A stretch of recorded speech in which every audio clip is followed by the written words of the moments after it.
What would you do if the woman who raised you ran away with the man you loved? My name is Ava. I'm 29.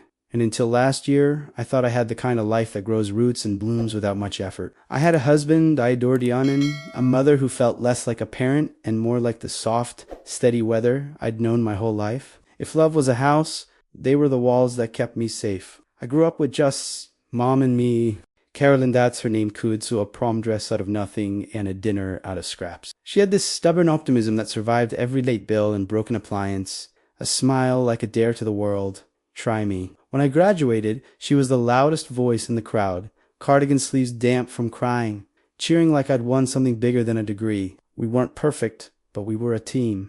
When I met Ian at a mutual friend's game night, he had flour on his hoodie from a bakey misadventure and a laugh that landed softly, like he didn't want to take up more space than necessary. He noticed things, when I pushed my hair behind my ear because I was nervous, when I tilted my head before I disagreed. Our first date was grilled cheese in his tiny kitchen while rain drummed on the window. He buttered the bread to the edges and looked almost proud to feed me a sandwich. That kind of gentleness sneaks up on you. It makes you brave. Introducing him to Mom felt like introducing two halves of my heart and praying they'd recognize each other. They didn't. She fussed over him, told him he had kind eyes, made her lemon bars, and sent him home with a full-covered mountain like he was a starving graduate student instead of a grown man with a decent job. He fixed her wobbly kitchen chair, and she declared him a keeper with the solemnity of a judge passing sentence. We settled into small rituals that felt like vows you say without words. Sunday dinners at Mom's place pasta bubbling on the stove, her humming off key Ian, washing dishes while I dried.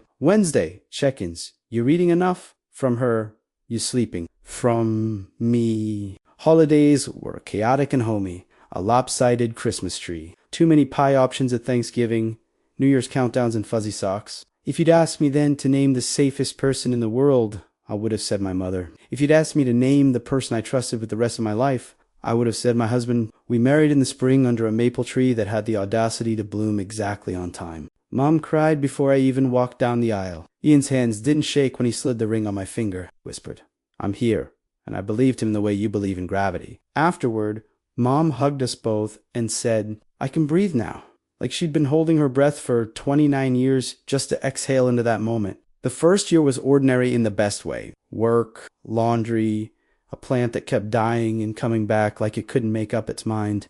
Ian made Saturday pancakes. I burned Sunday toasts. We fought about nothing important and made up with something warm in mugs. Mom lived 10 minutes away and became the punctuation in our week dropping off soup when one of us sniffled, texting me pictures of garage sale treasures with the caption "need." Sometimes she'd stop by unannounced with extra groceries and an apology that never sounded like one. "I was in the neighborhood," she'd say, as if our neighborhood was the only place she ever wanted to be. Looking back, it's easy to draw a straight line through the dots and call it foreshadowing. But that's the trick of hindsight. When you're inside a life, the dots just look like days. The first time Mom and Ian spent time together without me, it didn't even register as odd. I was stuck late at work. She needed a shelf mounted. He had tools and a patient temperament. He sent me a picture of the finished job level as a horizon with the caption, "Mission accomplished. Your mom bribed me with lemon bars." I sent back a string of heart emojis and wrote, "Bring to home." When I got there, they were laughing about a neighbor's cat who'd bullied Ian off the front steps. It was sweet. Itois normal. It was exactly what I wanted. The two people I loved most, making each other's lives easier. Moan called him kid, even though she was only 20 years older than him and looked younger than she admitted soft lines. Quick eyes, hair she wore up with a pencil when she cooked. She teased that he needed better knives. He teased that she needed better Wi-Fi. When he showed her how to stream her old black and white favorites, she clapped like a child and then pretended not to understand just so he'd sit a little longer and explain. I watched all of it with the kind of pride that blurs into gratitude. This is what you hope for. I told myself a husband who respects your mother, a mother who welcomes your husband, a home where nothing feels like negotiation. There were moments I should have noticed, harmless things that didn't sting until later. The way Mom started sending him recipes directly, skipping the group text, the inside jokes that formed like moss in the corners of conversations. The Sunday I dozed on the couch and woke to their laughter in the kitchen, the sound braided, indistinguishable. I smiled, rolled over, and fell back asleep because comfort is a lullaby. I'm telling you all this so you'll understand the scale of the loss. Betrayal is measured against intimacy, and ours was deep. The kind of deep that makes you forget where you end and they begin. If you'd told me then that this house, the one we built out of routines and lemon bars and borrowed tools, could fall in silence with no warning scream, I would have laughed. I thought disasters announced themselves. I thought you could smell smoke before the fire. I didn't know that sometimes the floor gives way and you're already falling before you realize there's nothing under you at all.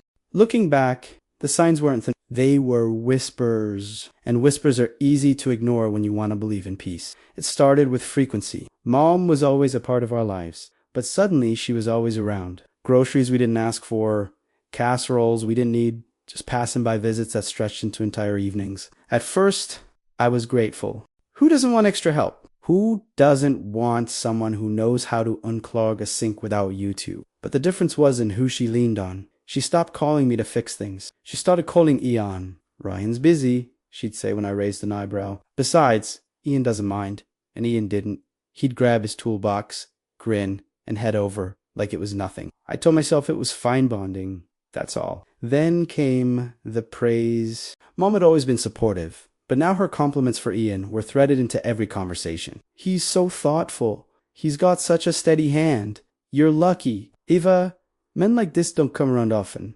I laughed it off. Told her, I know, Mom, like a teenager showing off her prom date. But something about the way she said it low, reverent clung to me. The jokes shifted to once during Sunday dinner, Ian cracked a pun so bad I groaned. Mom laughed until she wiped her eyes. Then she looked at me and said, Don't roll your eyes. Ava, if you won't laugh at his jokes, I will. Everyone chuckled, and I forced a smile. But deep inside, I felt the tiniest pinch. Then there was the touch. It wasn't inappropriate, at least not at first. A hand on his shoulder when she passed behind his chair. A squeeze of his arm when he carried something heavy. A pat on the back that lingered 1 second too long. Harmless, normal. That's what I told myself. But I also told myself I'd imagined the way Ian shifted in his seat, just slightly, like he didn't know whether to move closer or further away. The inside jokes grew roots. One night, I was washing dishes while they dried. I heard them laughing in the living room. What's so funny? I asked, smiling. Nothing, Mom said quickly, waving me off. Ian chuckled and looked down at his lap. That was new. We'd always been open, inclusive, like laughter belonged to the whole room. Now there were corners of joy I wasn't invited into. Then came the comments from others. At a barbecue, my cousin leaned over and whispered, Your mom and Ian get along really well. I brushed it off with a laugh, but later I caught sight of them across the yard. Mom was showing him how to balance a paper plate on one hand while flipping a burger with the other. Both of them doubled over with laughter like teenagers. I shook my head, told myself it was silly to be jealous of my own mother. The first time I felt a real sting was on my birthday. Ian had planned a dinner at a little Italian place. Mom showed up at the house before we left, holding a wrapped box. Open it now, she insisted. Inside was a sweater I'd admired months ago. I hugged her, touched by the memory. But when Ian saw it, he said, She told me about that weeks ago. I almost bought it for you myself. They exchanged a glance quick, secret, like kids caught sharing gum in class. I smiled, thanked them both, but inside, something small cracked. Then there was the night of the storm. Power went out. I was stuck at work, roads flooding. I called Ian in a panic. Stay safe. I'll get there when I can. When I finally pulled into our driveway, hours later, the house glowed with candlelight. Ian and Mom were in the living room, wrapped in blankets, sipping tea, laughing softly. Hey, Ian said, startled, jumping up to help me out of my wet coat. Your mom didn't want to be alone, he explained. Mom smiled gently, her face lit by flickering light. You know how storms scare me, Ava? Ian was just keeping me company. It made sense, it was innocent, but the way they sat close, knees almost touching, mugs steaming in their hands, it painted a picture I didn't want to frame. I told myself over and over, it's nothing. It's my imagination. Because the alternative that the two people I trusted most were slowly weaving a secret thread between them was unthinkable. And when something feels unthinkable, you push it out of your mind. You bury it under rationalization. You smother it with trust. But trust isn't armor. It's a blindfold. And I was about to learn what happens when the blindfold finally comes off. Sometimes betrayal doesn't arrive as a scream. Sometimes it arrives as silence. It started as an ordinary Tuesday. I remember because I'd spilled coffee on my blouse that morning, and the stain followed me all day like a shadow. Ian kissed me goodbye before work, told me we'd order takeout later. Mom texted me a meme about cats. Everything was normal. But when I came home that night, the house was quiet. Jaquai Ian's car was in the driveway, but he wasn't inside. His wallet sat on the counter. His keys were gone. His phone wasn't charging on the nightstand where it always lived. At first, I thought he'd gone for a run, but his sneakers were still by the door. Minutes stretched into an hour. I called. No answer. I texted. Nothing. Panic bubbled, but I forced myself to stay calm. Maybe he went to Mom's place. That thought steadied me. She was the constant, the anchor. I dialed her number, straight to voicemail.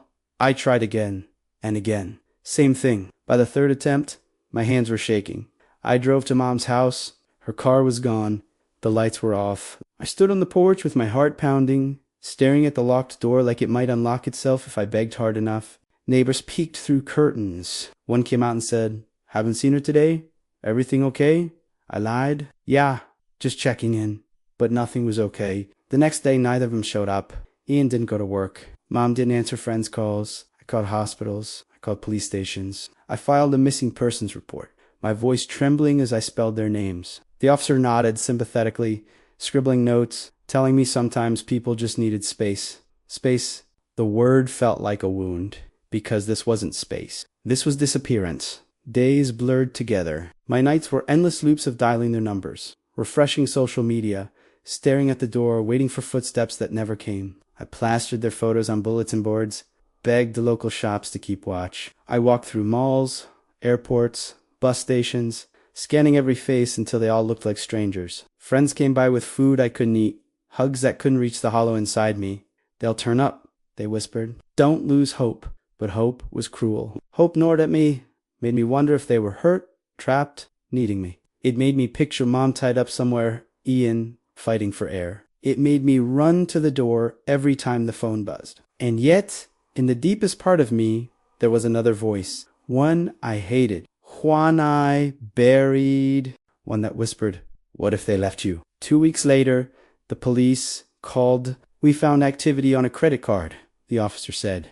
My heart leaped. Where? A hotel, 3 towns over. The world tilted. "Both their names are on the receipt," he added gently. It felt like someone had taken a hammer to my chest. I drove there, anyway, sat in the parking lot, staring at the beige brick walls and neon vacancy sign, willing myself to move. Di done?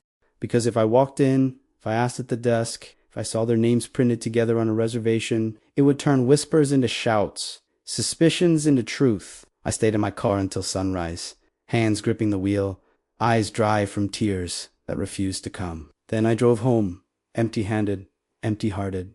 The days after that were worse, because now the silence had shape. They weren't missing.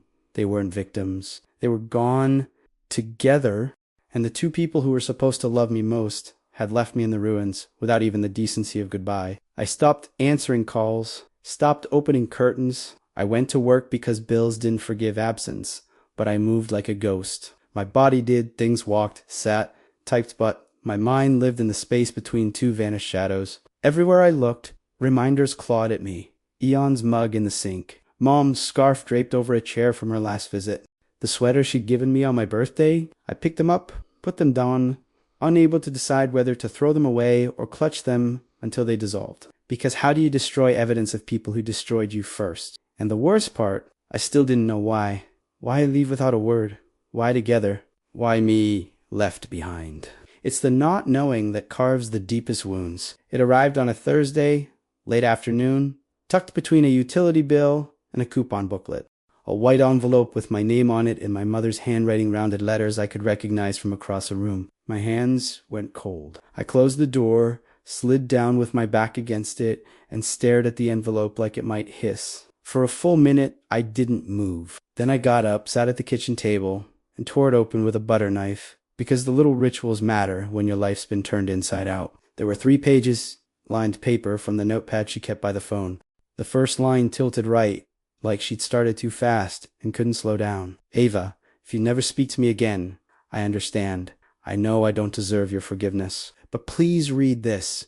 I need you to know I didn't leave because of you. I left because of me." I gripped the edge of the table until my knuckles whitened.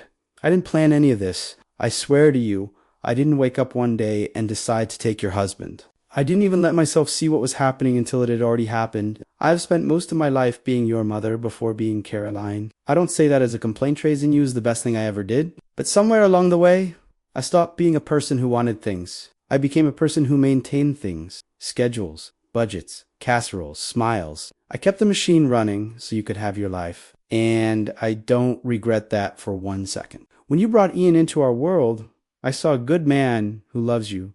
I loved him for that because he loved you. He listened when I told stories no one else asked about. He fixed things before I could apologize for them being broken. He reminded me what it felt like to be seen. I didn't go looking for that.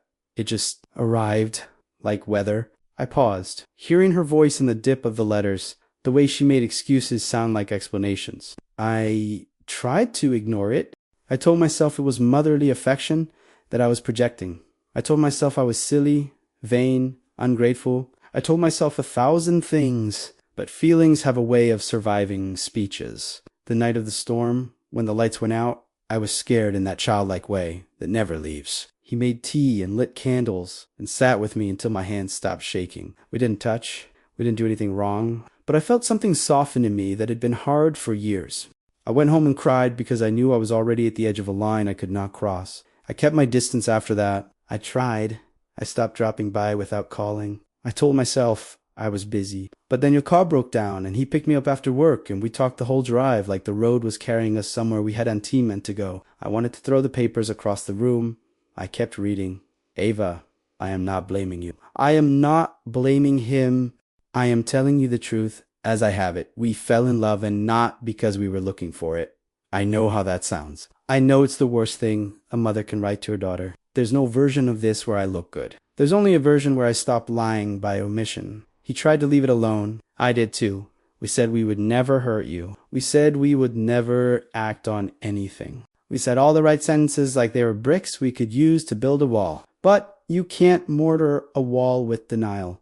The wind finds its way through.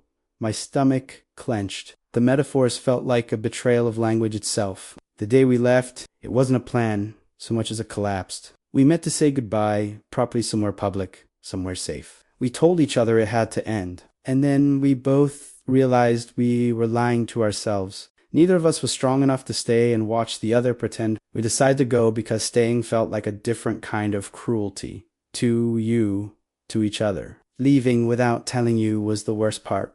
We told ourselves it would be kind. We told ourselves it would keep you from scenes and shouting and words you couldn't take back. I see now that was cowardice dressed as mercy. There was a blot of ink after mercy, like she'd pressed the pen too hard. I am not asking you to understand. I am not asking you to forgive us. I am asking you to believe that I did not do this to hurt you. I did it because I am a flawed human who found love in the wrong place at the wrong time and made the wrong choices because of it. I always taught you to tell the truth, even when it trembled. This is me trembling. I will not ask to see you. I will not show up at your door. If you want to talk, I will come to you alone. If you want me to disappear, I will respect that. I love you. That hasn't changed. Love doesn't cancel love. It just complicates it. Mom, I sat very still. A clock ticked somewhere like it was keeping time with my breathing. Outside, a lawnmower droned. Inside, the silence roared. I read it again, slower, hunting for a sentence that made it make sense. I found none. Every paragraph said, I didn't choose it, except for all the ways I did. There was a postscript, a smaller page tucked behind the others. His handwriting this time, Ava, I am sorry. There is no version of this where I am not a villain. I loved you. I also fell in love with her. Both things are true. I didn't think it was possible until it was happening, and by then I was already lying to everyone, including myself. You deserved better than a disappearing act. I was a coward. I won't try to explain that away. I will pay for anything I owe, sign anything you need, give you the house if that's what you want. Say the word, and it's yours. You don't have to respond. I won't reach out again. I hope someday your life is so full this becomes a footnote. E and I laughed, a short, ugly sound that startled me. A footnote, as if you could shrink an earthquake into an asterisk. I laid the pages out on the table like evidence. The paper smelled faintly of her perspirement and something floral.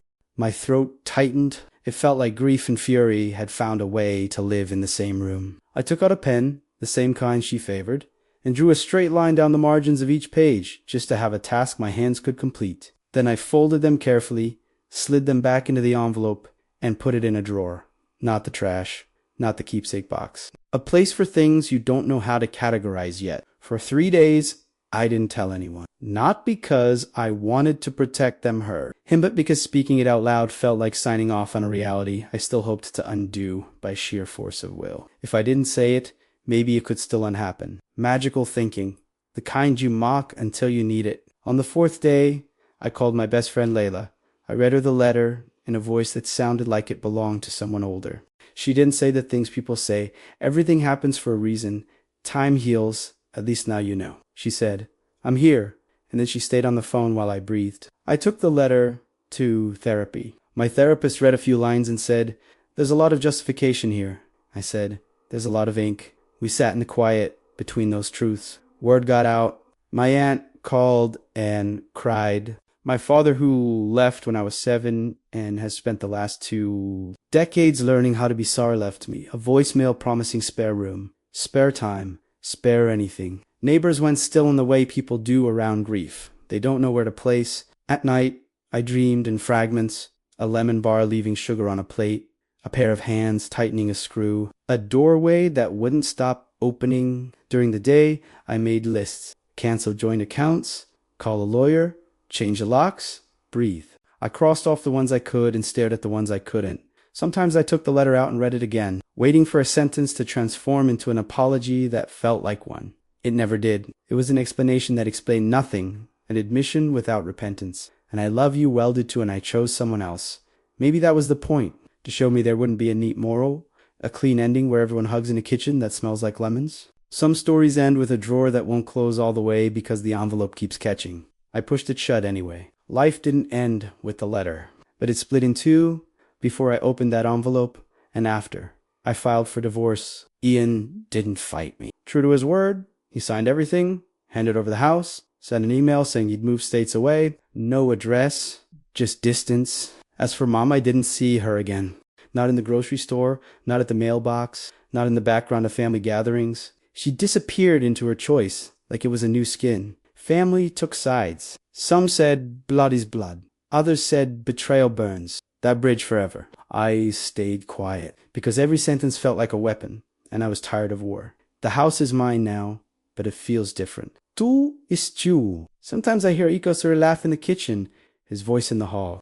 I've started rearranging furniture, repainting walls, trying to change the blueprint of memory.